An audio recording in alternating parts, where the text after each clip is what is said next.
Merci. Obrigado. Os musiciens tozongi, tozo esika. Os músicos podem voltar. Merci. Agradecemos a Deus. Nangakina convidar Yosa na igreja Otelema, por favor. Convidar você que está na igreja, se coloca em pé, por favor. Et ça juste pour Nzambe azwa lokumu ndenge yo kotelema. Justamente para louvado como você estará em pé. Tozana atitude ya kokanga misu, com os olhos fechados. Bien-aimé dans le Seigneur. Bem amado ao Senhor. Eu queria te lembrar algo na manhã de hoje.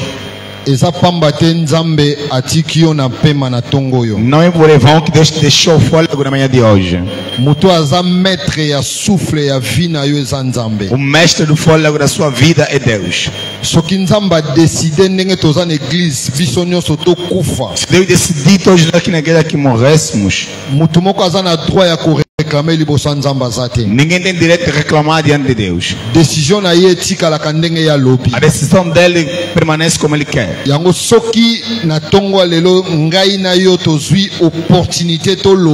Por isso, na manhã de hoje, tu e eu tivemos a oportunidade de falar. Justamente porque ele é Deus. Por isso eu queria que orasses. Que entregues a sua vida na mão de Deus. Já que foste nascido e eu até o dia de hoje, Deus sabe o porquê deixou-nos chegar até o dia de hoje. Tu e eu temos projetos que pensamos em realizar. Mas eu queria te dizer assim: quando fizemos projetos para o avanço das nossas vidas, das nossas famílias, não se esqueça que o mundo das trevas também tem um projeto para consigo. O que é muito importante na vida do Filho de Deus é a oração. Se vai negligenciar a oração, o mundo das trevas está à tua espera. Queria que orasses na manhã de hoje. Não ore para mim que vou pregar, mas ore para a sua vida. Abandone na mão de Deus, porque Deus precisa te ouvir. Que lhe falemos algo na manhã de hoje. Eu sei que tem uns problemas sérios nos nossos corações. O comércio estragou, a vida não caminha bem, o país está com uma dificuldade enorme. Bem amado, a Bíblia diz: vinde, que venhamos a Jesus com nossos problemas, vamos apresentar a Ele. Que explicássemos isso com ação de graça e oração. Ele que é o mestre do tempo e das circunstâncias. Sabe o que fará para tu e eu. Por isso queremos orar. Entregue a sua vida na mão de Deus. Em nome de Jesus. Oremos.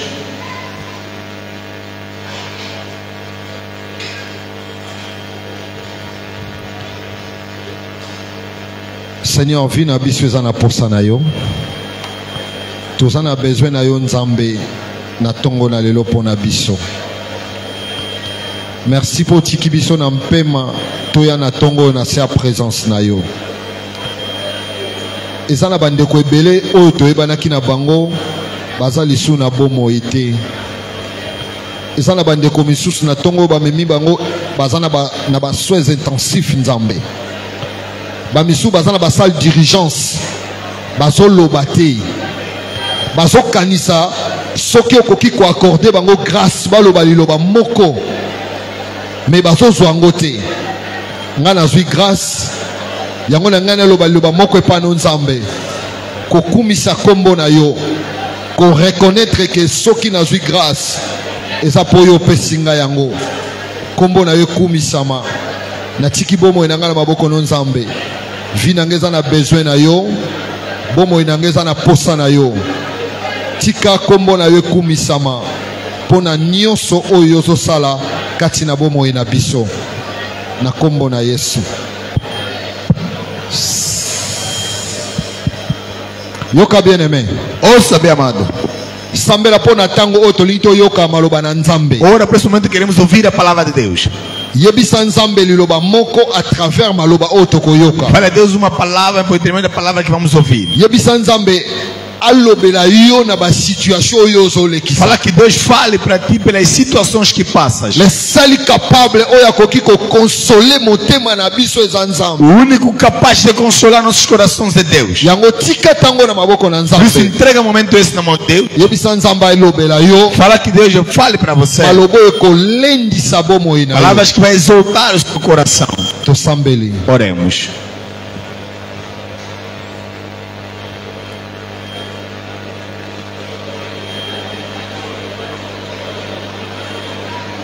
Seigneur, tonto yoka mongongo na yo nzambe. Totiki tango epai na yo mokonzi na nguya. Tobengi yo lobela biso Yesu Kristo, le véritable enseignant. Soki enseigné biso, soki enseigné biso, biso tozwaka enseignement. Soki olendisi biso, mitema na biso elendisamaka. Soki osungi biso, ya solo tosungamaka. Na kombo na Yesu. Bien-aimé, toko teleme la Satana. Vamos supor contra Satanás. Puissance nyoso oyaka kolongola makanisi na biso. Todo poder tirar nosso pensamento quando estamos a ouvir a Deus. Nguya nyoso akobanga. Todo poder de medo. Nguya oyelongola kabiso mposa ya koyoka nzambe. Poder que nos tira a vontade de ouvir a Deus. Toko resister. Vamos resisti-lo. Na kombo na Yesu Kristo. Em nome de Cristo Jesus. Venga na misala na ye. Usar as suas obras. Na mosika na biso. Vai distante de nós. Au nom de Jésus Christ. Em nome de Jesus Cristo. Na kombo na Yesu. Em nome de Jesus Cristo. Todo telemela. Puissance nyoso a distraction. Oye palangenesaka makanisi na biso. Au nom de Jésus Christ de Nazareth. Ezala mosika ya bomoi na biso. Ezala mosika ya esika oyo. Nzambe na bomoi. Tika otendre loboko na nguya. Na kati l'église. Na moto nyoso otokoti awa na sa présence na yo. Loboko na nguya na Yesu. Nde simba bomoi na biso.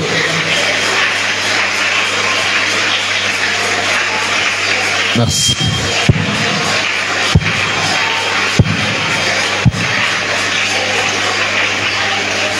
Yoka bien-aimé.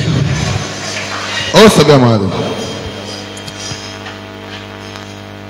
Vamos erguer essa mão no ar e agradecer a Deus. Juntamente com este cântico. Vem Espírito Divino, grande ensinador, vem descobrir nossas almas, Cristo Salvador, oh Mestre. Alléluia. Jésus, c'est la présence de le seul unique que tu es. Oh, vem com favor, vem poder a graça em si, obra o seu amor, oh Mestre. Jésus de Nazareth. Merci Seigneur. Oh, vem com favor, é poder a graça em si, obra o seu amor. Deus Pai dos céus, em primeiro lugar seja louvado e glória. Senhor, estamos na sua presença. Preparaste alguém para nos pregar a palavra de Deus. Senhor, não conheces bem. Aceitamos por intermédio dele. No dia de hoje estamos abençoados. Somos abençoados em todos os domínios. Oh Deus, depois opere a nele. Não conheces bem. Opere a ele, Senhor. Encha com o poder do Espírito Santo. Acrescenta a dose do Espírito Santo. Que ele continue a levar essa vontade. Precisamos como gente boa, como votaremos. Como estamos com angústias. Sejamos consolados. Sejamos consolados. Que recebamos alegria. Que a esperança volte em nós. A alegria volta em nós. Que a vida volta em nós. Deixa com o Espírito Santo. Abençoe o seu povo, Senhor. Eu aceito que seja nosso Senhor. Está junto conosco, Senhor. Opere, Senhor. Temos fome. Temos fome, Senhor. Queremos te ouvir. Queremos te ouvir. Encha. Os anjos desçam para estar ao redor dessa igreja. A igreja, a alegria que derrama. Espírito Santo desça. Espírito Santo desça. Opere nele. Receba aquilo que vai nos salvar. Senhor, como a gente foi, como a gente voltará. Acreditamos que voltaremos para o novo. Vamos voltar com mais uma vida. Abençoe essas palavras. Abençoe essas palavras. Reconstrua-nos. Que liberta, que cura, que ajuda, que dê a vida. Em nome de Cristo Jesus. Que é nosso Senhor, nosso Salvador. Assim dissemos amém.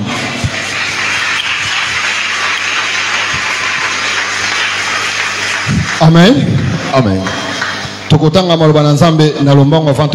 Vamos ler rapidamente antes de sentarmos. Colossiens chapitre 3 verset 1. Colossenses capítulo 3 versículo 1.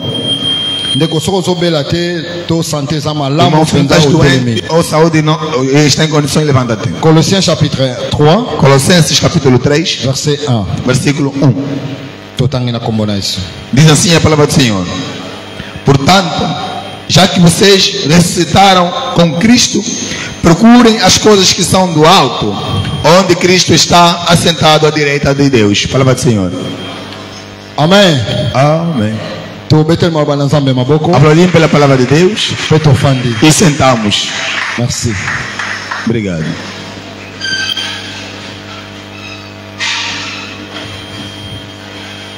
Aleluia. Amém.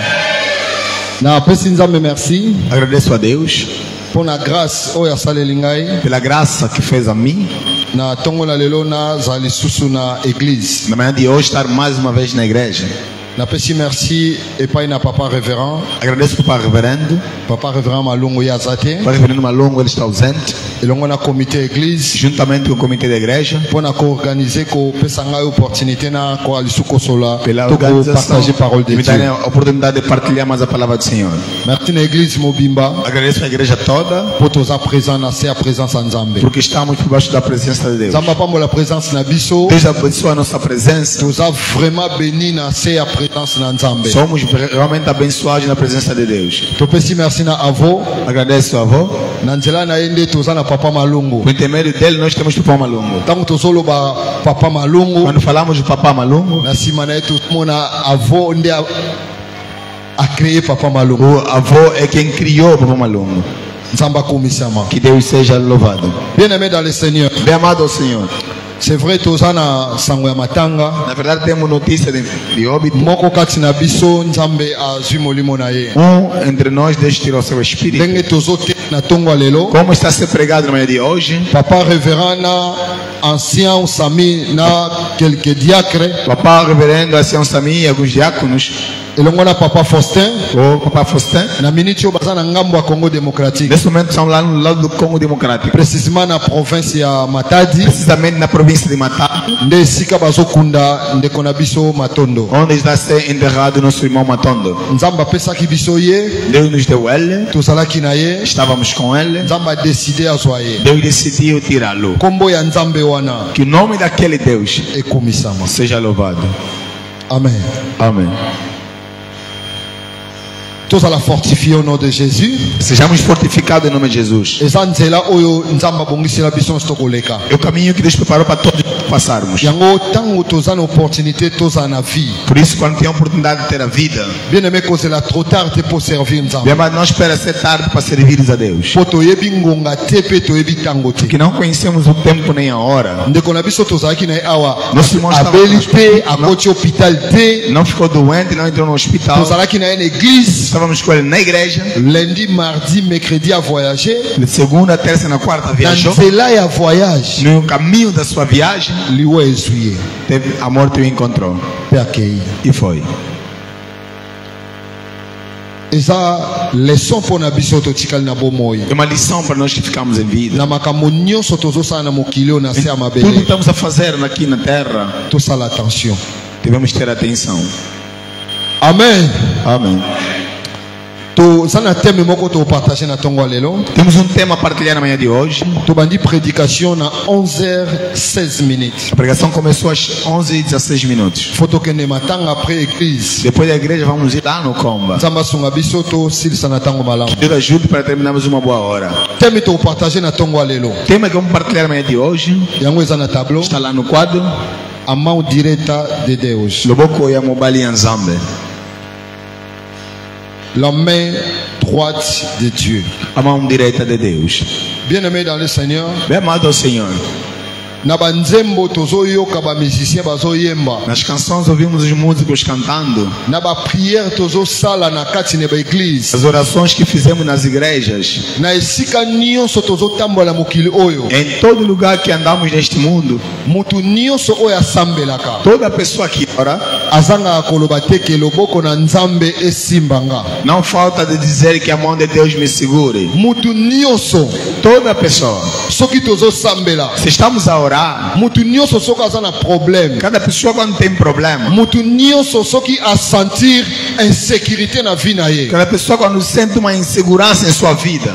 To imploraka Nzambe to lobaka pa Nzambe. Nós imploramos a Deus, dissemos a Deus. Simbanga na loboko no na nguya. Segure-me com a sua mão poderosa. Mutu mususu soki a sentir insécurité eleki makasi. Uma pessoa quando sente que a insegurança é demais. Tozala ba parole de défi auto lançaka. Temos palavras de desafio que a gente fala. Que ngai okokoka ngate. Que não vai me conseguir. Ngai okosala ngai lokote. Não me farás nada. Na simbama na loboko na Nzambe. Estou segurado na mão de Deus. Lelo. Hoje. Tolingi to expliquer. Queremos explicar. Loboko na Nzambe eza nini? A mão de Deus o que é. Parce que soki to pesi micro moko na église ayebisa biso nini yakanisa pona loboko ya Nzambe. Porque se damos micro cada na igreja perguntar o que ele pensa sobre a mão de Deus. Soki toza 200 awa. Se somos 200 aqui. Tokoyoka 200 sortes de réponse. Ouviremos 200 formas de resposta. Donc ezolakisa mutu na kati na biso ndenge tofandi. Cada de nós como estamos sentados. Azana ndenge oye a compreenaka loboko ya Nzambe. Tem a sua forma que compreende a mão de Deus. Mutu mususu ayebi nete. Outros também não conhecem. Batu mususu na mokili pe bayebi na bango. Outros também no mundo não sabem nada. Mas ele fala só por falar. Pona sentimento moko boye. Uma certa alegria. Ekotelie na motema. Que entrou em seu coração. Alobi loboko ya Nzambe. Disse que a mão de Deus esimbanga. Que me segure. Me mutu solo loboko ya Nzambe simba. A pessoa que fala que a mão de Deus o segure. Mususu pena azana kati ya bar. Talvez está dentro do bar. Na copo masanga. Com um copo de cerveja. Alobi loboko ya Nzambe. Disse que a mão de Deus esimbanga. Me segure. Etikanga te. Que não me deixe. Se me deixar, os meus inimigos aqui no bar vão me colocar o veneno. Mas está dentro do bar. Outro está a discutir. Se não vai me conseguir. A mão de Deus me segura. Outra pessoa está a feitiçar.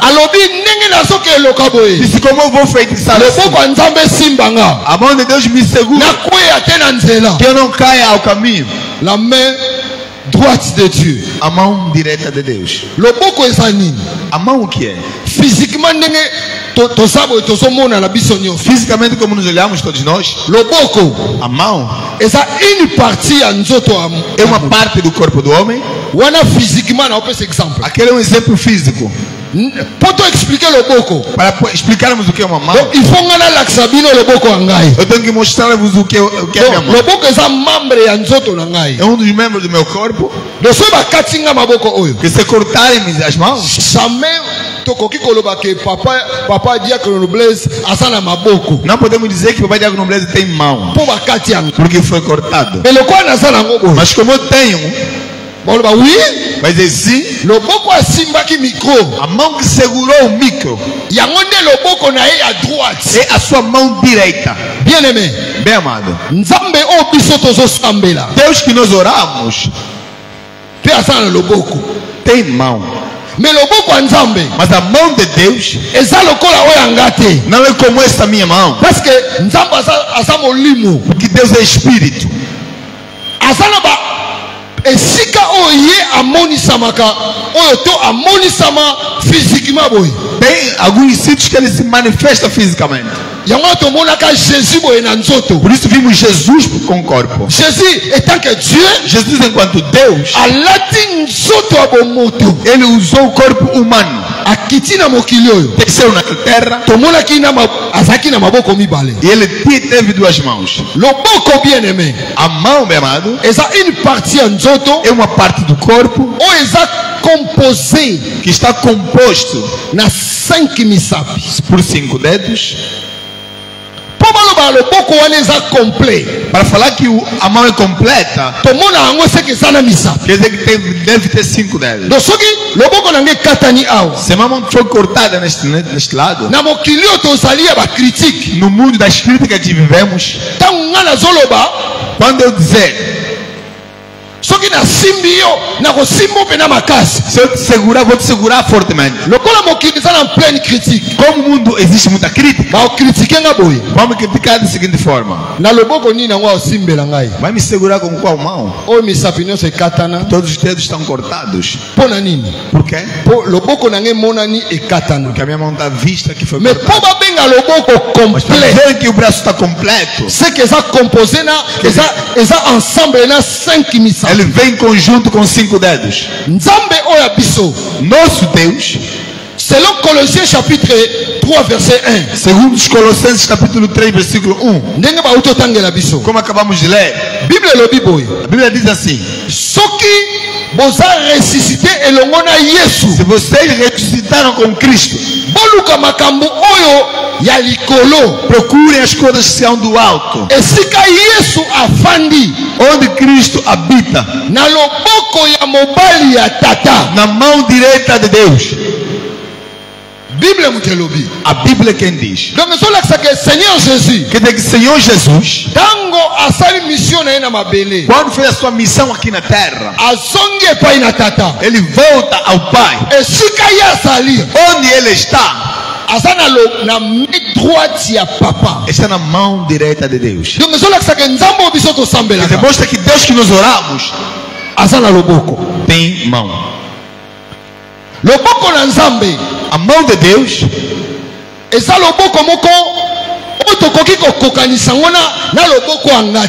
não é uma mão que podemos igualar com a minha.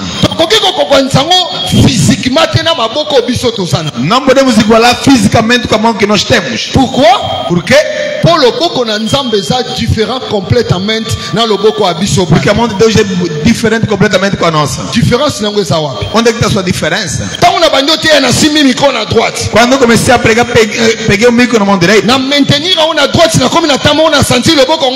Levei muito tempo à direita, senti que o braço ficou cansado. Mudei para a esquerda. É como a minha e a tua também. É uma mão que tem o seu tempo. Quer dizer, é uma mão que também chega ao fim. Por isso vê que a mão do homem chega até o fim quando está cansado. Mostra o quê?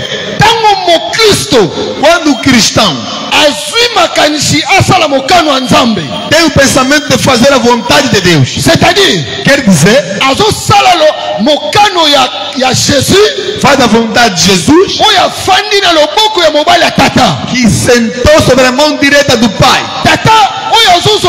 à travers Jésus e makambo malamu ngana tozo sala. Pai que recebe o louvor por intermédio de Jesus pelas boas coisas que a gente faz. Tangu nzamba zo kumisama pona bolamu na ngana yo. Quando Deus é louvado pelo bem de eu e tu, c'est ainsi que nzamba osimba biso. Quer dizer, em certo lugar Deus nos segura. Bien aimé, bem amado. Soki nzamba simbi yo. Se Deus te segurar,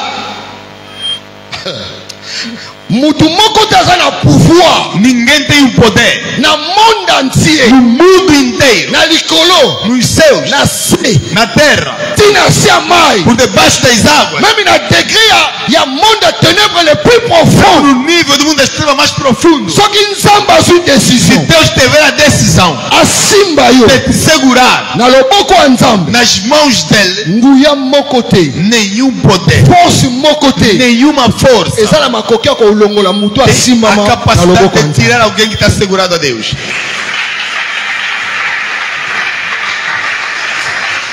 Alléluia. Amém.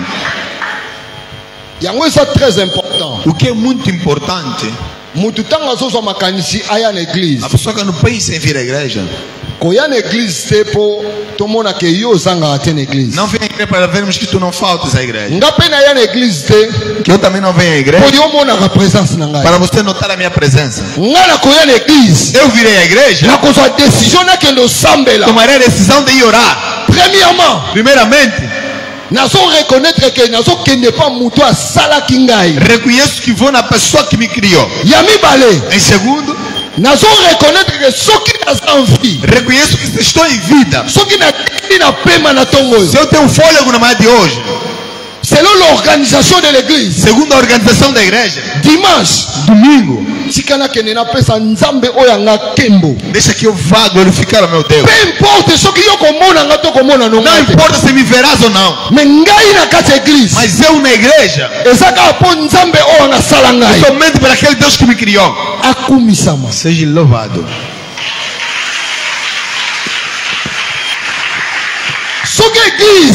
Se a igreja tivermos aquela decisão na profundidade de nossos corações, fazermos só a glória de Deus.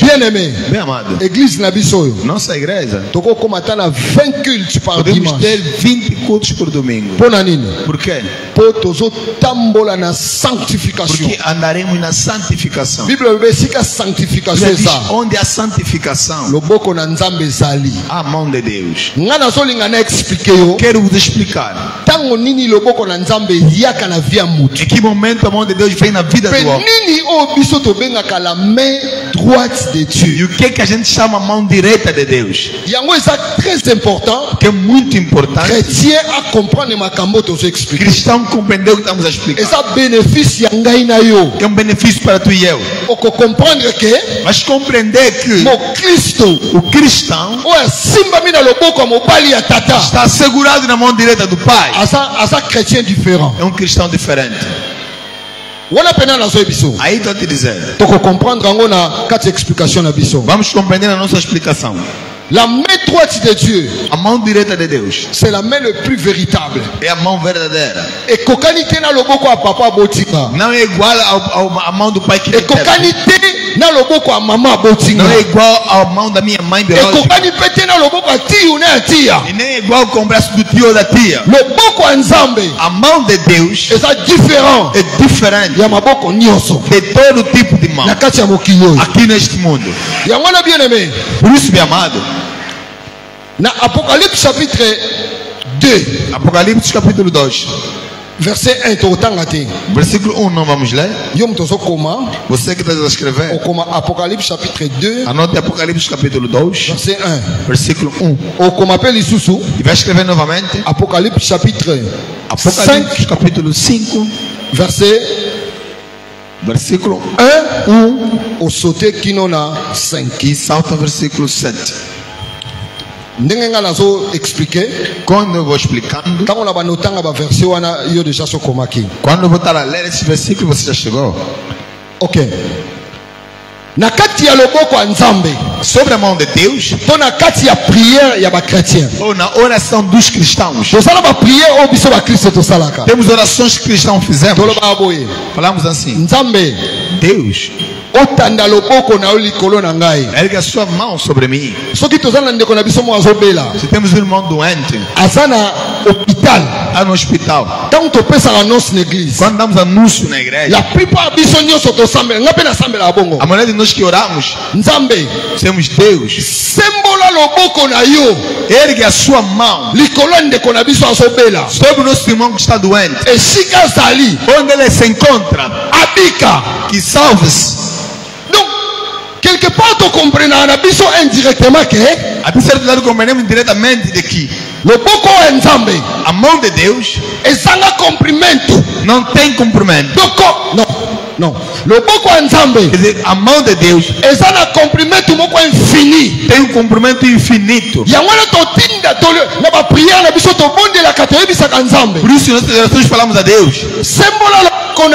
Ergue as suas mãos em cima do meu irmão que está doente. Quando falamos esse tipo de orações, talvez esse irmão que está doente também aqui em Angola conosco, talvez também está fora de Angola, mas tu que estás aqui estás a orar a Deus. Ergue a sua mão e segure o teu irmão que está doente. Mostra o que? Sobre a mão direita de Deus, primeira coisa que vemos lá, c'est la puissance. É o poder. Alléluia. Amen. Queremos descrever o que está na mão direita de Deus. Na mão de Deus. O primeiro ponto, vamos a ver la puissance, o poder. C'est-à-dire, quer dizer, se Deus elevar as suas mãos por em cima da minha vida e a tua vida, bem amado, toda pessoa vai procurar nos segurar, vai viver a mão de Deus. Parce que la main de Dieu, porque a mão de Deus, c'est la puissance qui est dedans. Tem um poder sobre ela. Donc, quando falamos Deus, ergue a sua mão. Queremos dizer o que nessas orações? Falamos Deus, mostre o seu poder sobre a doença que perturba meu irmão. C'est pour cela la main droite de Dieu. Por isso que a mão direita de Deus, c'est la puissance. É o poder. Donc, quando fizemos essa oração, a partir de hoje, une forte puissance de Dieu. Saiba que enviamos um grande, forte poder de Deus. Chegue onde nosso irmão está doente. Deuxièmement, em segundo lugar, la main de Dieu, a mão de Deus, la protection. Traz-nos a proteção. Donc, quando falamos Deus, ergue a sua mão por cima da minha vida. Nós sentimos uma certa insegurança. Mas compreendemos mesmo que não. As coisas que eu estou a fazer, preciso que Deus me segure. Se Deus me segurar, o tipo de coisas que eu faço, ninguém vai conseguir entrar de uma outra forma. Mesmo quando você tem certo comércio, as mamães que vendem com os papais falam assim: por cima do meu comércio, Deus segura a minha mercadoria. Se alguém fazer esse tipo de oração, quer dizer que ele sente uma certa insegurança no comércio. Mesmo os irmãos que trabalham, se alguém atinge esse tipo de oração, quer dizer que no seu trabalho há uma insegurança. A pessoa sente a necessidade que a mão de Deus vem na intervenção no seu trabalho. Quer dizer, diretamente, queremos dizer a Deus: eu tenho uma insegurança no meu trabalho, mas preciso da proteção.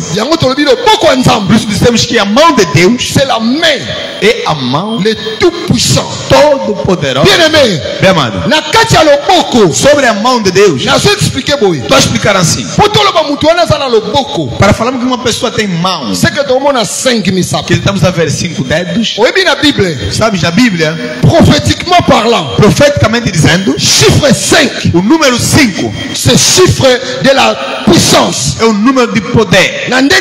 De que forma? Très bien. Siga-me muito bem. Vou explicar isso na igreja.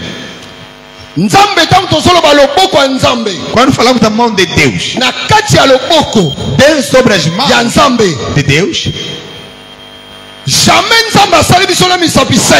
Deus não nos fez com 5 dedos. Para dizermos que a mão de Deus tem 10 dedos. Não. A Bíblia diz assim: como Ele é, fez-nos na sua imagem. Quer dizer, como minha mão tem 5 dedos, Deus também tem 5 dedos. Por isso, quando Jesus distribui os ministérios, après 5 ministères pour l'église. Deu 5 ministérios para a igreja. Jesus, quando distribuía ministérios na igreja, deu à igreja 5 ministères. 5 ministérios. Quer dizer, la main de Dieu, a mão de Deus, está a englobar 5 ministérios. 5 ministérios. Primeiro, esse dedo que tu vês, quero explicar os ministérios. Este dedo, é o ministério apostólico. É o ministério apostólico. Este dedo. Parmi les 5 ministères, sobre os 5 ministérios, este dedo aqui, ministério apostólico. Ministério apostólico. Segundo, dedo que aponta as pessoas, c'est le ministère prophétique. É o ministério profético. Este dedo. Por isso cantamos a expulsar os demônios. Você gosta de abrir os olhos nas libertações? Ou siga o indivíduo que está passando na libertação aqui. Serviteur de Dieu a como na période da délivrance. Quando o servo de Deus chega no período da libertação, começa a expulsar demônios. Ele não mostra demônios nesse dedo. Au nom de Jésus, ele aponta-se em nome de Jesus. Profétiquement parlant, profeticamente dizendo, eu te vi a destruir a vida desse homem. Eu sou te expulso. Saia. Abandone ele. Para ser livre. Ministério profético. O ministério profético. Esse terceiro dedo que é mais comprido de todos. Estamos a seguir. Aleluia. O terceiro dedo mais comprido de todos. Ministério evangélico. É o ministério evangélico. Estou a explicar-te a mão. Por que tem 5 dedos? Porque Deus apesar 5 ministérios na igreja. Deu 5 ministérios na igreja. O terceiro ministério evangélico. É o ministério evangélico. Eles colocam aliança no casamento. O quarto que é a alegria para nós os pais. E a alegria das mamães. E faz alegria a toda pessoa no mundo. Esse é o quarto dedo. Ministério pastoral. É o ministério pastoral. Aplaude para o Senhor. Esse é mais alegre do que os outros dedos. E o último dedo. Quando você sente uma coceira, coloca no ouvido. Ministério doutoral. É o ministério doutoral. 5 ministérios coquinhos. Os 5 ministérios completos. 5 ministérios, oh Jesus. Os 5 ministérios que Jesus colocou a igreja. Estão aqui. Ministério apostólico. O primeiro ministério apostólico. 2. Segundo. Ministério profético. O ministério profético. 3. Terceiro. Ministério evangélico. Ministério evangélico. 4. O quarto. Ministério pastoral. O ministério pastoral. 5. E o quinto. Ministério doutoral. Ministério doutoral. Bien-aimé. Quando falamos Deus, ele que é a sua mão direita sobre a minha vida, quer dizer, na profeta, com um profeta, na doctor, com um doutor, na evangelista, com evangelista, na profeta, com profeta, na pastor, com pastor, deixem sobre o ministério se cumpriu a minha vida. Não estou a te ouvir.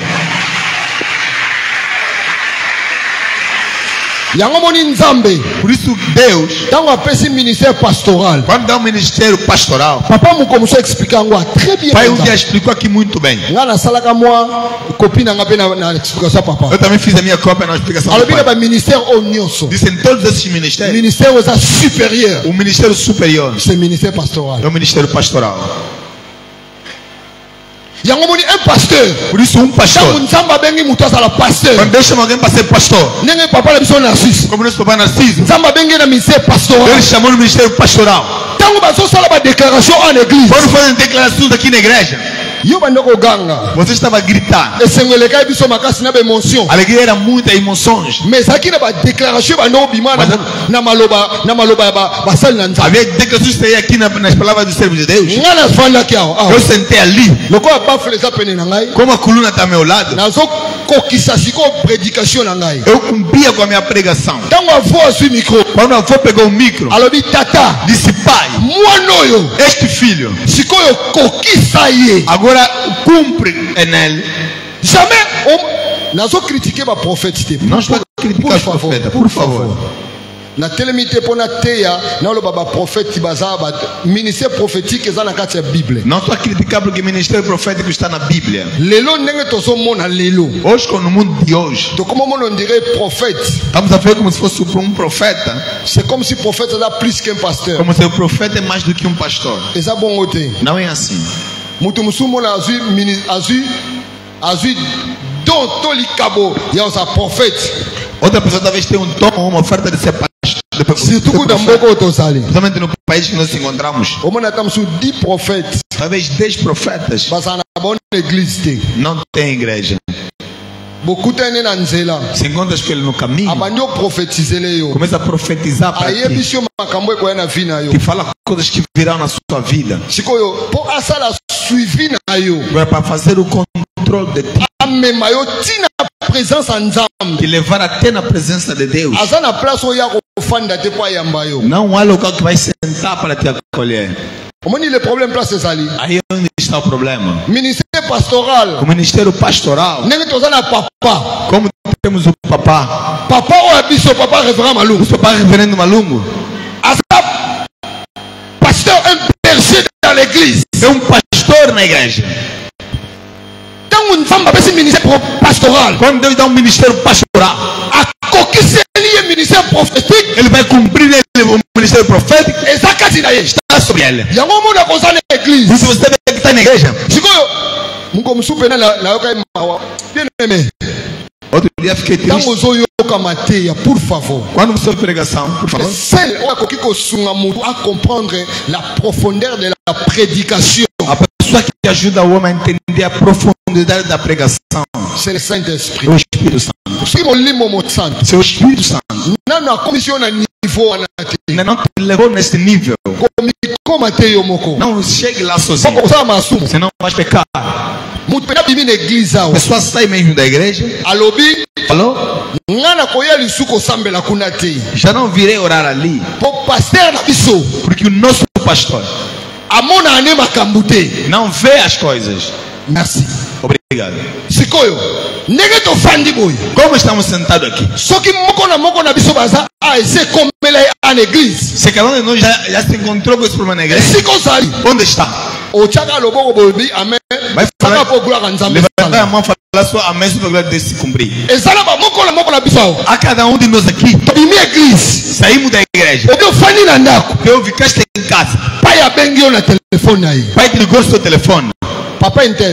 Papa fulano. Nasana posa na igreja. Preciso que venha na igreja. Tango com a igreja. Quando virar da igreja. Abina benga que eu pôr na sambela pona. Disse liguei para orar para ti. Est-ce que ebiti na sambela pona? Sabe do porquê que ele orou para ti? O ebiti. Não sabes. Na casa igreja. Aqui na igreja. Esse salamela peba misusu na. Já aconteceu alguns de nós aqui. Igreja sili. Igreja terminou. Papa ia a koti na casa bato aikutana na yo. Papa veio então a pessoa vai se encontrar contigo. Abiko kena ontem na sambela pona. E se não vai ainda vou orar para ti. Na me sambela bisote. Nunca nos aconteceu isso. Onde já se salamela tombola. Que já nos aconteceu, levanta a mão. Glória a Deus. Glória a Deus. Sikoyo. Agora. pasteur, il y a prophète. É pastor, mas não é profeta. Ministère prophétique. Ministério profético está sobre ele. Como ele pastor? Como ele disciplina seu ministério profético? É que não levou ele para não falar à toa. Deus pode me dar um certo tom. Se eu não tenho disciplina, posso destruir aquele dom. D'accord, église. Estamos de acordo, igreja. Deus pode dar-te uma oferta. Mas se não tiver a disciplina, pode destruir aquela oferta. Exemplo. Deus deu-te uma dádiva de ofertar. Deus, como Deus, viu que você tens que ser ajudador da igreja. Deus fará o quê? Como ele quer que tu ajudes pelo meio das finanças, vai te dar dinheiro. Se você não tiver o controle, aquele dinheiro vai levar-te um orgulho. Verás como se os teus irmãos somos inúteis.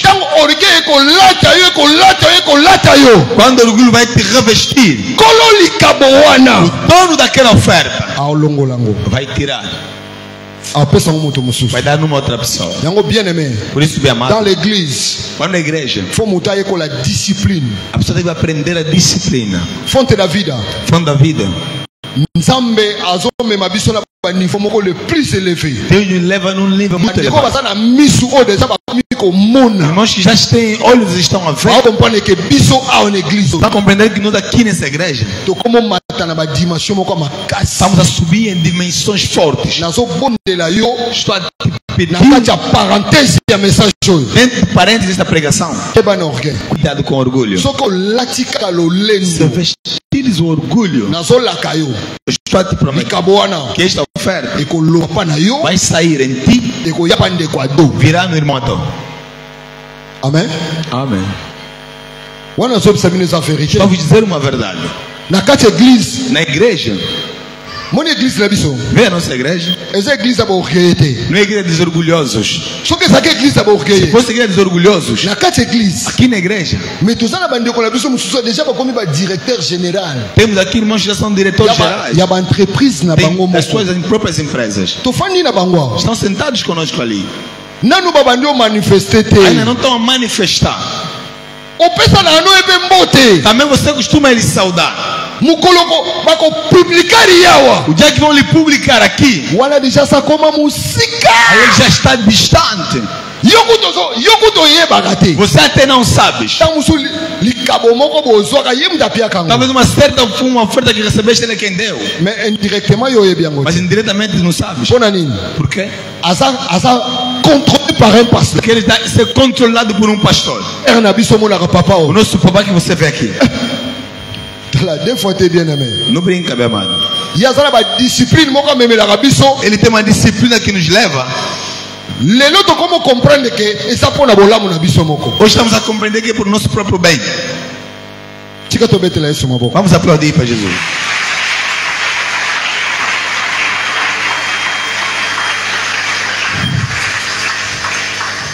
Onze 11h49. Faut aussi sa message na 12h juste. Devemos terminar em 12 pontos. Nzambe sembola loboko no likola bomo inangai. Deus erga sua mão sobre a minha vida. Tangu to senga kaloboko anzambe. Quando pedimos a mão de Deus, e sembola mala bomo inabiso. Se erga sobre nossas vidas diretamente. To senga kale 5 ministérios anzambe. Pedimos os 5 ministérios de Deus. Ezala na biso. Que esteja conosco. Yango monaka. Tango nzambe asimba kabomo ya mutu. Por isso vê quando Deus segura a vida do homem. Ezana mutu moko te. Não há ninguém pouvoir que tem o poder de tirar a pessoa na mão de Deus. Jean chapitre 10 verset 29. João capítulo 10 versículo 29. Diz assim: se Deus me segurou em suas mãos, não há ninguém ou nenhum poder que pode me tirar das mãos de Deus. Jean chapitre 10 João capítulo 10 verset 29. Versículo 29. Eu vou ler, vocês não. Yesu alobi boye. Deus disse assim, Jesus Papa na ngai, meu pai, oyo opesa ngai, que me deu, papa na ngai oyo nga na zwa, meu pai que ozali kolo ya banzambe nyoso, é melhor do que todos os deuses. Pe moto moko te E ninguém akoki kobotola pode arrancar oyo esimbami na loboko na yo, que está segurado em suas mãos. Tobetela maloba na Nzambe. Vamos aplaudir pelo amor de Deus. Bien aimé. Bem amado. Tozana devoir moko makasi. Temos um forte dever. Ngai na yo. Tu e eu. Il faut tous faire l'effort. Devemos fazer o esforço. Tomitika na kati ya loboko Nos deixarmos na mão de Deus. Essa protection le plus excellent. É uma proteção com excelência. Domaine nyoso a vie. Em todos os domínios da vida. Nzambe. A mão de Deus. Só que simbio. Se te segurou. Simbinga. Me segurou. Segurou a nossa igreja. Mutu moko aboto le biso na maboko nzamba. Ninguém vai nos arrancar na mão de Deus. Na ministério eu estou na igreja. Nesse momento que você está na igreja, você sabe lá por na vida. Estás a orar para a sua vida. Que conta mundo da tenebra. As pessoas que foram entrar lá no mundo das trevas. Que consulter banganga. As pessoas que foram consultar as quimbandeiras. Por causa de ti. Não lhes conheces. Hoje nas universidades, professores estão usando talismã. Tem ciências ocultas. Estão utilizando a inteligência dos estudantes. Professor. Chegou ao nível de entender capacidade intelectual dentro do estudante. Ele precisa recuperar aquela capacidade. Com as suas ciências ocultas. É como isso aí, professeur par excellence. Para ele tornar professor excelente em Angola. Tu e eu não sabemos. Você vê que estudas numa universidade. O que acontece lá tu não sabes. Nível que Deus te leva. Os negócios que fazes. Um certo domínio que está lá em frente. Um domínio para atingir um certo nível. Você tem que assinar impactos. Deves derramar sangue. Mas ainda não chegaste. Tu espera lá em frente. Se não for assegurado na mão de Deus, você entrar naquele domínio. Mas se Deus te segurar, há outras pessoas. Você lhe pega para pegar macumbas. O que mandaram vai vos dar macumba. Falou, manda ele voltar. Este não. Este aqui não lhe quer. Não me alegrei com ele. Que não vem mais aqui. Sabes o porquê? Deus te segurou.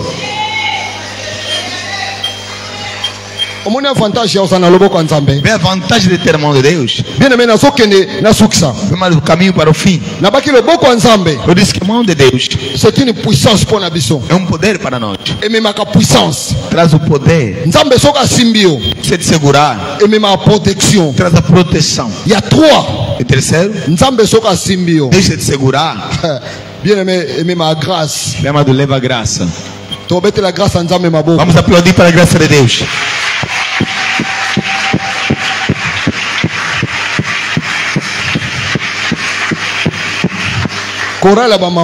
O coro das mamães. Tem uma canção que cantam.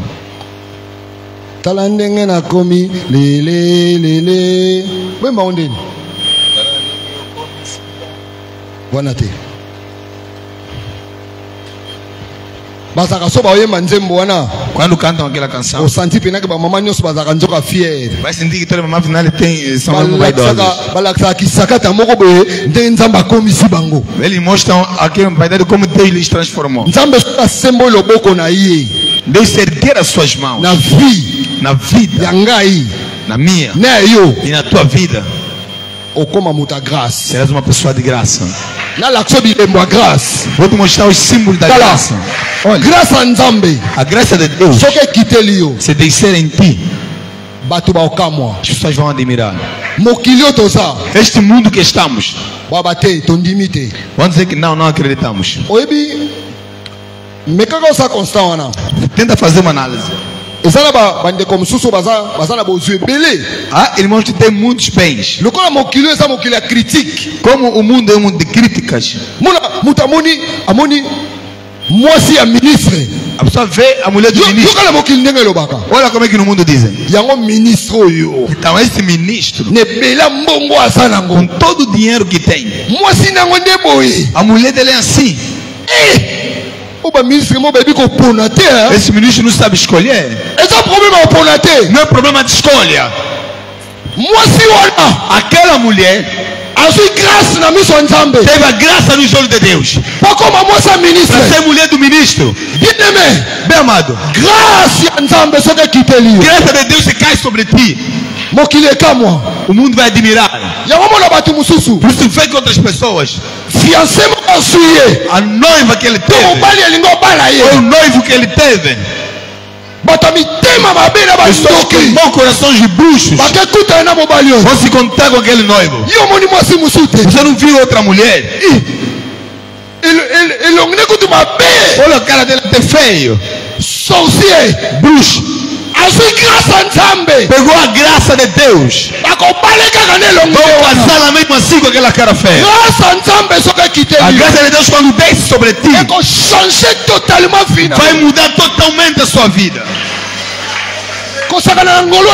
Não brigue com a graça de Deus. Agora fale para mim. A mulher, a pessoa que estamos a chorar, eu e tu, lhe passamos em quem? Porque há ministros que morreram.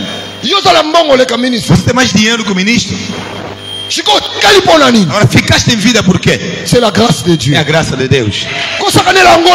Não brinque com a graça de Deus. Tu vens da igreja. Queria começar a nós os papais. Pai, você tem uma mamãe em casa que veste-se bem. Ouviste um relatório na igreja.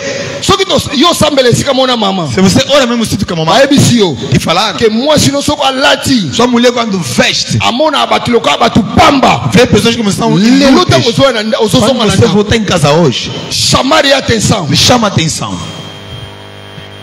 Aleluia. Amém. Só que mamãe to moisi na yo. Se a mamãe ou tua mulher é bonita e veste bem, essa graça é a graça que Deus fez a você. Cuidado em brincar com a graça de Deus. Senão, se Deus tirar aquela graça, você retrouver na valise na vai encontrar em vocês malas baratas que só comem roupas caras. Porque a graça saiu. Mamãe, só que papai está na igreja. Seu papai está aqui na igreja. Ouvis uma informação que o seu marido é orgulhoso na igreja. Chama a atenção. Se Deus me levou no nível que vocês estão hoje, c'est par la grâce. É pela graça. Eu sou na igreja. Tu vens da igreja. Vem me mostrar que você é mais do que nós. Que Deus te tira aquela graça. Vai ver como é que eu vou investir bem mais do que você. Merci, mamãe. Obrigado, mamãe. Deus tira aquela graça. Verás como vamos vestir melhor que você. Tu compraste aquela roupa que não vendeu 1 milhão de kwanzas. Deus é capaz. Que eu compre de 3 milhões. Que seja mais do que o teu. Você usou aquele de 1 milhão. Você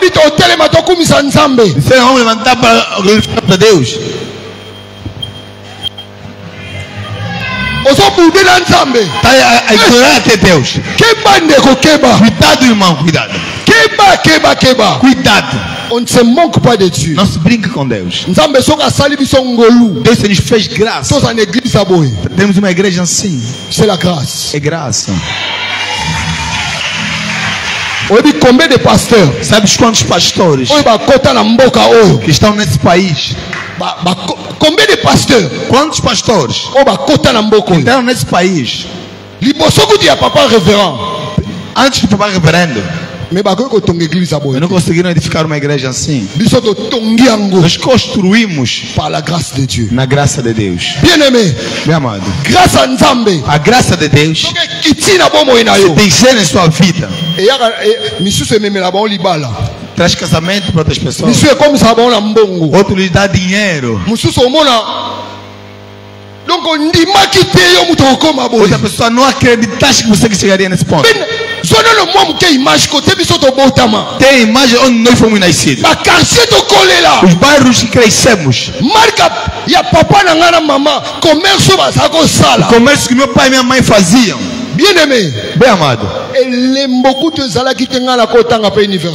não havia nenhum símbolo que é o sinal que eu podia estudar na universidade. Tipo da nossa casa. Jesus.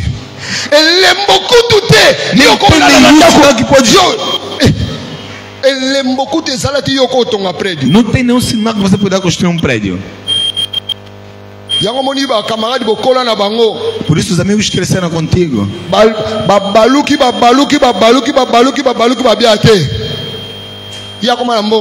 Giraram dizendo que não, ele tem dinheiro de macumba. Porque ele girou e girou e não veio a resposta. Afinal, a graça fura até a macumba. Ele limpa aquela macumba.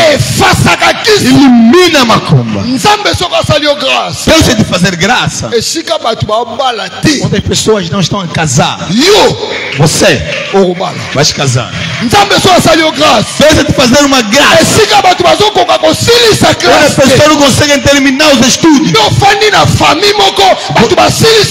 você é de uma família que as pessoas não terminam os estudos. Mas você termina os estudos. É a graça de Deus. É a graça de Deus. É a graça de Deus. É a graça de Deus. É a graça de Deus. Não negligencie a graça de Deus. Que Deus tem a consideração suprema em nossas vidas. Vamos deixar que Deus suba. Que a gente desça. Desça. Que Deus suba. É a graça de Deus. Bien-aimé, bem amado, não negligencie a graça de Deus. Se negligenciar a graça de Deus, a graça vai te fugir.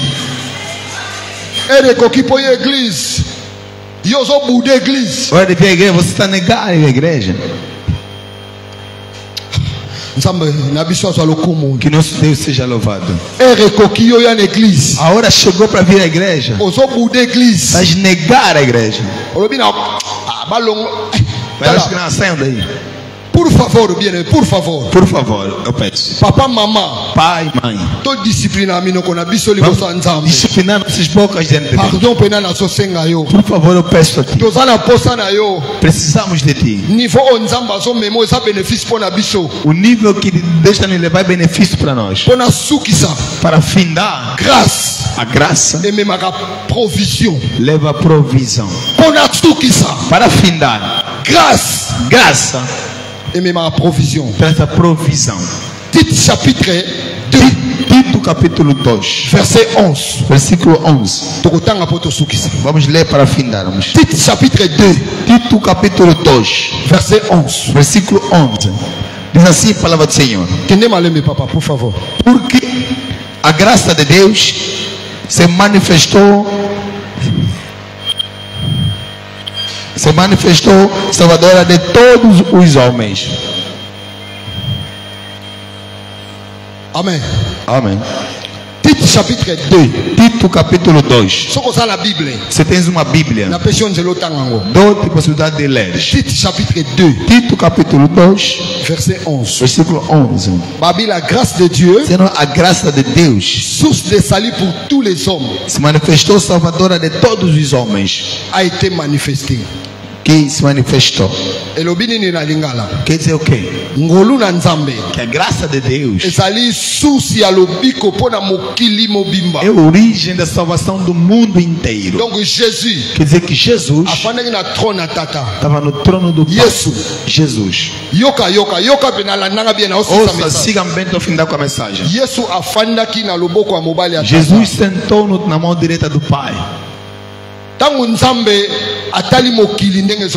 Quando Deus viu como o mundo marchava, o pecado era demais. Jesus, enquanto Deus, disse ao Pai: envia-me, que eu vou morrer para essas pessoas. Por isso Jesus veio no mundo. O que levou Jesus aqui na terra é a graça. Grâce est allée Jésus. Grâce olhou para Jesus. Et dit Jésus nasceu. Enviou Jesus na terra. Jesus chegou aqui na terra. A sua mission, fez sua missão. A morreu por nós. Grâce. Graça. Et matisse Jésus na croix. Levou Jesus na cruz. Na émission avant d'expliquer les camons na lobby boy. Antes de explicar isso, eu disse: la grâce. A graça. Et même la provision. Leva a provisão. Como? Jesus. Aí na mokilo. Veio nesta terra. Par la grâce. Pela graça. A kufi na croix. Morreu na cruz. Par la grâce. Pela graça. Avant kufa, antes de morrer, quando lhe pregaram na cruz, o sangue a derramar-se, Jesus olhou para nós, os homens, disse: tem que pagar um preço, tenho que me sacrificar, tenho que sacrificar o meu Pai. Ele aceitou aquele sangue derramar-se. Por quê? Para que eu e você, por isso Jesus fazendo essa missão, talvez tu e eu não havíamos sido nascidos.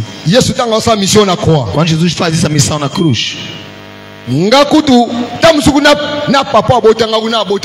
talvez o pai que me teve também não estava em vida. Chegou o momento que me nasceram. Encontrei. Jesus já passou. Por isso, quando fizemos a oração, falamos: Jesus, há 2000 anos sobre a cruz. 2000 anos antes de você ter nascido, Jesus já havia passado. Fez um sacrifício para que tu e eu sejamos chamados filhos de Deus. Ele nos fez uma provisão. Provisão atingiu nossos pais. Nós viemos e encontramos aquela provisão que Jesus fez 2000 anos antes do nosso nascimento.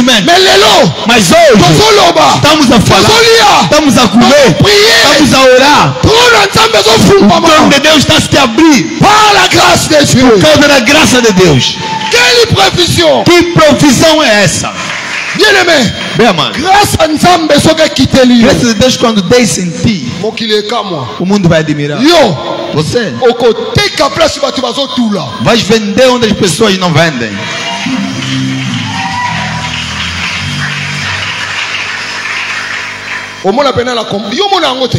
Tu não vais isso. Vou dar um exemplo. Vejo lá muito nas mamães. Vão carregar água. O irmão que estava em frente de ti, uma irmã,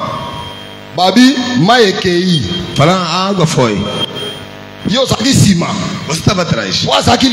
Estava em frente. Falando: a água foi. Água foi. Vocês estavam ali se cansando. Não vamos carregar mais. A pessoa que estava em frente de ti foi embora. Estávamos assim. Eu vim carregar água. Chegou a minha vez. Água foi. Vou fazer o quê? Vou embora. Eu vou embora. Com a pessoa que estava atrás de mim, é uma pessoa de graça. Quando eu faço isto, a água volta.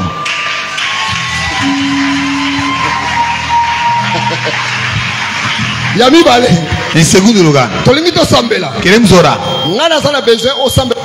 Preciso que ores para a sua vida. Em segundo lugar, pessoa de graça. Você veio te visitar. Onde tu vendes, vai lhe falar.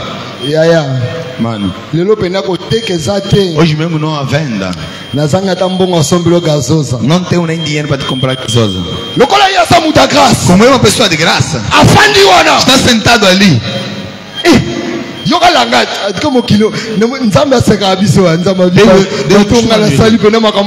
Pessoas que eu fiz o belo que fazem. Você é pessoa de graça. Deixa com os teus clientes. Nunca ouvi isso. A pessoa de graça veio. Bem amado. Pai, só que oculta ele na moça graça. Se você uma mulher de graça, você é diferente. Mamãe, só que oculta ele na um homem de graça. É diferente. Igreja, como temos Jesus, glória a graça.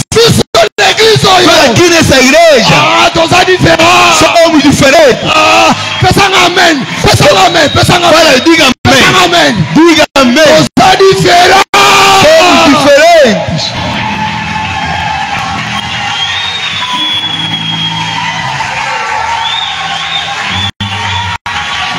Aleluia. Nzambe akumisama. Que Deus seja louvado. Que Deus seja louvado. Que Deus seja louvado mesmo. Você não está me compreendendo. Eu saí do Congo, eu pregava em cultos pequenos. Quer dizer, primeira vez que a avó está me ver pregar na igreja. O nível da minha alegria está mostrando que a avó, olha as tuas obras, vai fazer em mim. Graça.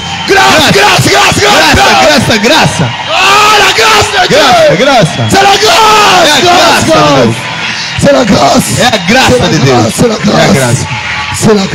É a graça. Deus seja glorificado. Me deixa a graça. Da sua misericórdia. É a graça.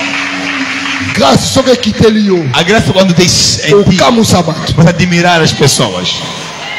Por isso a graça. Como temos na fonte da vida. Havia visitantes aqui na festa. Vocês não estavam a ouvir. Eu estava a ouvir por você porque eu estava aqui. Eu decidi que eu vou pregar. Vou falar aos irmãos que não ouviram. Os servos de Deus que estavam aqui em frente. Disse: essa igreja olha o nome que nos deu. Ulissa outro. Esse mais vem me levar lá fora como uma pessoa inútil. É um grupo dos grandes. Quer dizer, nós. Eu olhei o pai que está a falar. Ele não sabia o que eu fui lhe saudar. Quando eu estou lhe saudar, no meu coração, estou a falar. Os grandes estão com saudade. O grupo dos grandes. Mas nós como estamos acostumados assim. Aquele é o Pablese. Aquele é o Papadô. Aquela é a irmã Karina. Nós não sabemos. Em outras pessoas é um clube dos grandes. E para findar, para findar e não falar mais. Deixa eu fechar a Bíblia, você aceitar mesmo que não vou falar mais. Merci. Para findar. Papa, mamã, na bandeli. Repite. Já falei e estou a repetir. O nível que você está. Papá, com a sua mulher, com seus filhos. C'est la grâce de Dieu. É a graça de Deus. Mamã, Niveau okomi. O nível que chegaste. Ezana baninga bokola na bango. Há outros que cresceram convosco. Babala pe lokola yo. Casaram como você. Meio leki bango. Mas você também tem melhor. C'est la grâce de Dieu. É a graça de Deus. Mukoloko makako orgueilleux. O dia que ficares orgulhoso. Por que eu estou falando assim? Papa, só como ni mamá, só como orgueilleux. Pai, você vê a mamãe se tornar orgulhosa. Ele se opõe. Porque aquele chicote pode também te atingir. Você que é inocente. A minha mulher onde vai é orgulhosa. Deus se zangou. Bateu. Vai bater quem? Vai bater a pessoa que toma ela assim. Afinal eu sou inocente. Você também mamãe. Em nome de Jesus. Não nos procurem problema. Você também os papai. Em nome de Jesus. Não procurem um problema na mamãe. Em nome de Cristo Jesus. Esta é a palavra de Deus.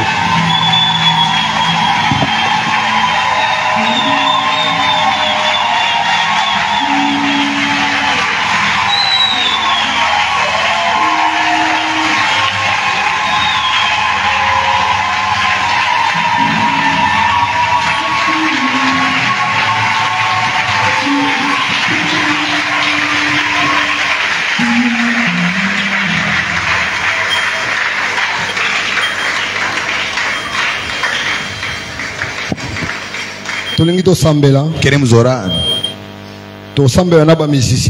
Vamos orar juntamente com os músicos. Vamos cantar uma adoração que nos leva próximo da trono de e diante do seu trono vim me abandonar. Yahweh ozali molingo ya solo bolamu boyo eumela seko Yahweh mobima misolo. Bien-aimé, bem amado, eu não vou dar nenhum sujeito. A sua vida pede que tu ores. Não sei se vas orar em pé, se vas orar sentado, se vas orar ajoelhado. Os músicos vamos cantar. Foi Paul, Tobanda. Irmão Paulo, vamos começar. Toque. Apenas na poça da sambela.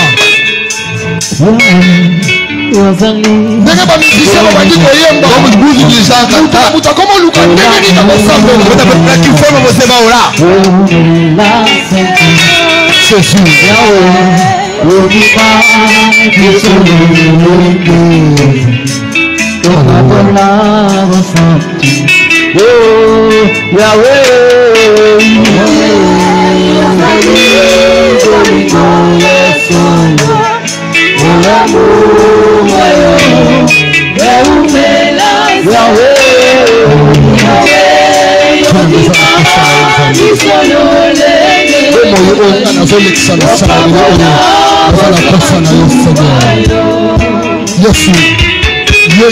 Faut nini ozombe mangai na fina ngai. Oza la personne ya humilité la kai du poste à Jésus. Dans la posture d'ingala ça la humble. Pour que la besoin pour comme ça dans le dimension la plus de lever la vie. Jésus le véritable Jésus.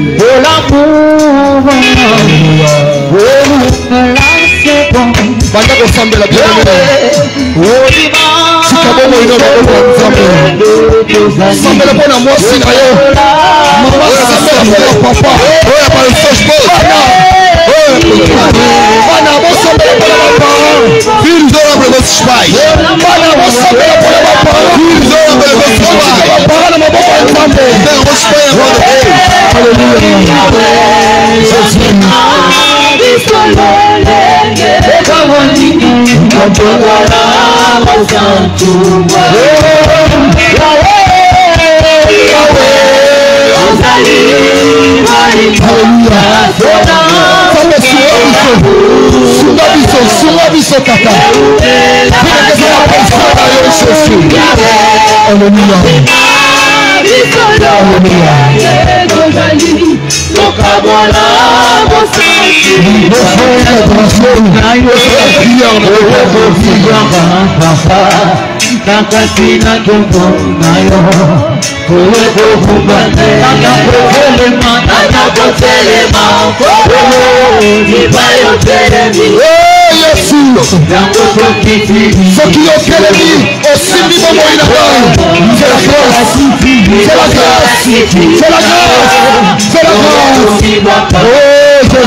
Merci. Agradeço a Deus pela graça que faz em nossas vidas. Glorifique a Deus. Chega uma filha, glorifique a Deus. Para Deus que seja glorificado. Você veio chegar assim. É porque Ele quis. Ele vai dar dinheiro a seus povos. É porque Ele quer dar. Ele vai dar dinheiro a seus povos. É porque Deus quer. Ele dá inteligência. É porque Ele quer assim. Glorifique o seu nome.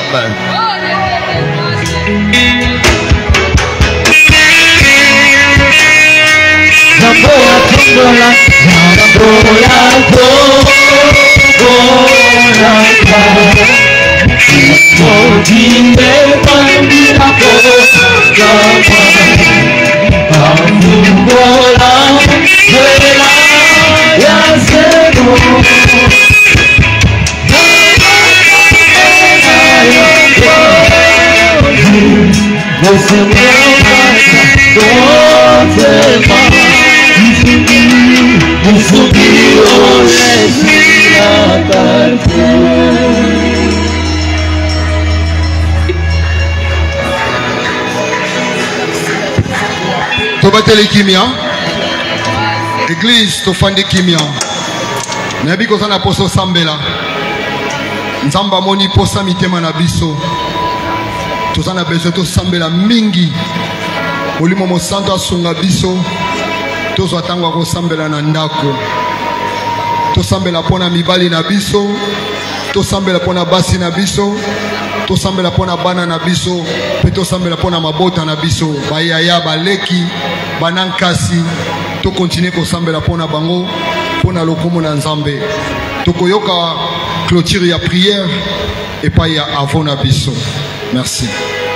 Tata tosengaki na ibandelete nkolo Pai, pedimos no princípio que o Senhor ajuda-nos. ya solo loboko na wewe nkolo toteyami. Na verdade, na sua mão, Pai, fomos pregados. Bonne na bomo ya moko na moko. Deu alegria na vida de cada um. Ngolu ya nkolo kino na ndako na biso. Deixa a glória de cada um até Loboko na chegar ela ao seu na biso kino estado. na bandako na biso. Que sua mão seja conosco até o Loboko nosso na ela na estado. biso kino na misala na biso. Que sua mão nos acompanhe até o nosso Loboko na ela na trabalho. loboko na ela na biso kino na mabota na biso. A sua mão nos acompanhe até Kino na nossas bana na famílias. biso baza musika. Até os nossos filhos estão Loboko ela distantes. na kino bapai baza kuna Até o pai que estão lá, avo matondo. lá para enterrar Loboko na ela alguma na biso kino A sua bana na mão biso nos baza acompanhe mikili até o outro caminho que vamos estar. Yawe kumisama na yo. Senhor, seja Toni glorificado. mete nkolo. Aceitamos Ndenge que toyaki ndenge tokozonga te. como viemos nem como Kila voltaremos. biso implice bakisami. Na nossa vida aumentou Soko toyaki mais. na bulemu Se tokozonga na vimos com courage. fraqueza, vamos voltar com Soki toyaki coragem. na kolela Se tokozonga na vemos com koseka. choro, vamos voltar Soki a toyaki rir. na malade Se tozongi vemos na doentes, guérison. vamos voltar com Soki cura. toyaki tozwi eloko te. Se viemos sem Mais nada, tozwi eloko na E kozonga na recebemos biso. algo no nosso Pambola regresso. maloba na yo. Abençoe as suas Pambola oyo palavras. atei biso. Abençoa quem nos Akisa pregou. mingi kati na biso. Acrescenta mais Pambola nele. oyo alimbolaki. Abençoa quem Pambola traduziu. oyo Kristo aza kotambwisa officiel. Abençoa quem está nos Programme. dirigindo o culto. Pambola moko na moko. Abençoa cada um de Pambola nós. papa mama. Abençoa pai e Pambola mãe. elenge mwasi Abençoa mobali. jovens Pambola e mãe bana e ko irmão. dimanche. Abençoa todos Pambola os lingoma na yo. Abençoa a sua Pambola igreja. baumu na yo baza kuna Abençoa o seu mama servo que está acompanhando Kotere avo matondo. lá que está em Pambola Portugal. lingomba. Abençoa a igreja. Merci pour la prédication. Obrigado pela Merci pregação. pour totikaki biso Obrigado te. porque não nos Merci pour deixaste. tenkolo pesi guérison. Senhor, aceita que Merci esta pour cura. pesi otosengaki. Obrigado porque você deu o que pedimos. Pambu na yo. Da sua Elanda bênção, biso. que nos cita, Elanda biso na bandako. nos acompanha Elanda nesse biso estado. partout. Nos acompanha em Partout toda tokende parte. nkolo lipambu na Toda yo. parte onde iremos que a sua Loboko na bênção. yo. A sua Pambu ya bênção. elanda biso.